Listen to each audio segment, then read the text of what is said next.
বহুতৰে ষ্টাৰ অপশ্যনটো নাইকিয়া হৈ গৈছে। মোক বহুতে ইনবক্স কৰি সুধি আছে যে ষ্টাৰ অপশ্যনটো মোৰ কিয় নাইকিয়া হৈছে। তো মই চালো, তো ষ্টাৰ অপশ্যনটো নাইকিয়া হোৱাৰ মূল কাৰণ এটা আছে, আপোনালোকে সকলোৱে চেক কৰি চাব। মই স্ক্ৰীন ৰেকৰ্ডিঙৰ সহায়ত সকলোকে দেখাই দি আছো, আপোনালোকে চাব। যদি মোৰ ভিডিঅ'টো ভাল লাগে তেতিয়াহ'লে লাইক এটা কমেণ্ট এটা কৰিবলৈ নাপাহৰিব, আৰু আপোনালোকৰ পাৰিলে টাইম লাইনত শ্বেয়াৰ কৰি থব যাতে 10 জনৰ আৰু সহায় হয়। যদি আপোনালোকে এনেকুৱা ইনফৰ্মেটিভ ভিডিঅ' বিচাৰে তেতিয়াহ'লে মোৰ পেজটো ফ'ল' কৰিবলৈ নাপাহৰিব। এতিয়া মই ডাইৰেক্ট আহিছোঁ, মই স্ক্ৰীন ৰেকৰ্ডিঙৰ সহায়ত আপোনালোকক দেখাই আছোঁ, আপোনালোকে চাই ল'ব, আৰু এনেকুৱা কৰিলে আপোনালোকৰ ষ্টাৰ অপশ্যনটো ঠিকে থাকিব। আহক এতিয়া মই স্ক্ৰীন ৰেকৰ্ডিঙৰ সহায়ত দেখাই দিম। প্ৰথমে আপোনালোকৰ এয়া ফেচবুকখন খুলি ল'ব দেই। খুলি লৈ আপোনাৰ প্ৰফাইল পিকটো যে আছে তাত আপোনালোকে ক্লিক কৰি দিব। প্ৰফাইল পিকটোত ক্লিক কৰি ডেস্কবৰ্ডত ক্লিক কৰিব।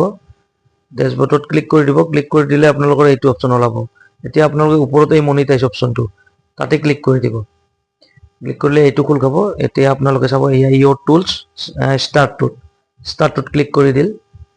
ষ্টাৰ্টটোত ক্লিক কৰি দিয়াৰ লগে লগে আপোনালোকে চাব ইয়াতে আপোনালোকৰ এয়া চি ৰিকগনিশ্যন অপশ্যন, এইটোত ক্লিক কৰিব লাগিব।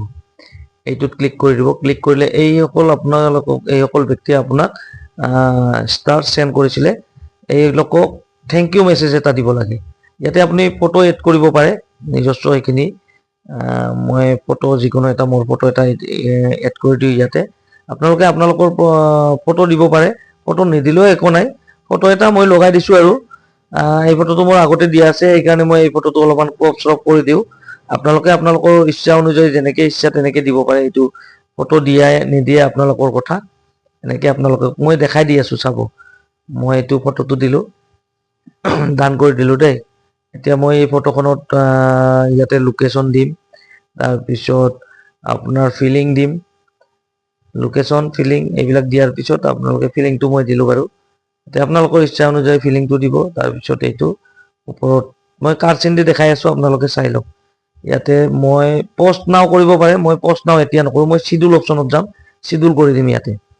এইটো চিডুল কৰিলোঁ, চিডুল অপশ্যনত গ'লোঁ, গৈ কেনে চিডুল ফৰ লেটাৰ কৰিলোঁ। চিডুল ফৰ লেটাৰত আপোনালোকে ক্লিক কৰক। তাৰপিছত ইয়াতে ডেটটো আপোনালোকে চিলেক্ট কৰিব কেতিয়া দিব। তাৰপিছত ইয়াতে টাইমটো দিব। টাইমটো দি কিনে আপোনালোকে এইটো ছেট কৰি এইটো চিডুল কৰি দিব। এইটো চিডুল পষ্ট কৰি দিল। দিয়াৰ পিছত এতিয়া মই বেক কৰি গৈছোঁ, চাব। বেক কৰি ৰিফ্ৰেছ কৰি আছোঁ। ইয়াত ৰিফ্ৰেছ কৰিছোঁ। ৰিফ্ৰেছ কৰি আকৌ মই ষ্টাৰ অপশ্যনটো ক্লিক কৰিছোঁ। ষ্টাৰ অপশ্যনটো ক্লিক কৰাৰ পিছত চাওক, ষ্টাৰ অপশ্যনটো ক্লিক কৰিলোঁ। তাৰপিছত চাওক এইটো নাই আৰু। এতিয়া আপোনালোকে ভিডিঅ'টো সম্পূৰ্ণৰূপে চালে।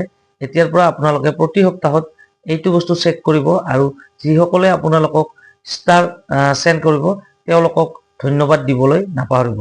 অন্ততঃ থেংক ইউ মেছেজটো দিব, আৰু চাব আপোনালোকৰ ষ্টাৰ অপশ্যনটো নাইকিয়া নহ'ব। আৰু যিসকলৰ নাইকিয়া হৈছে তেওঁলোকে পাব, ষ্টাৰ অপশ্যনটো পাব, চিন্তা কৰিব নালাগে, কিন্তু টাইম লাগিব পাৰে। ধন্যবাদ দেই, নমস্কাৰ।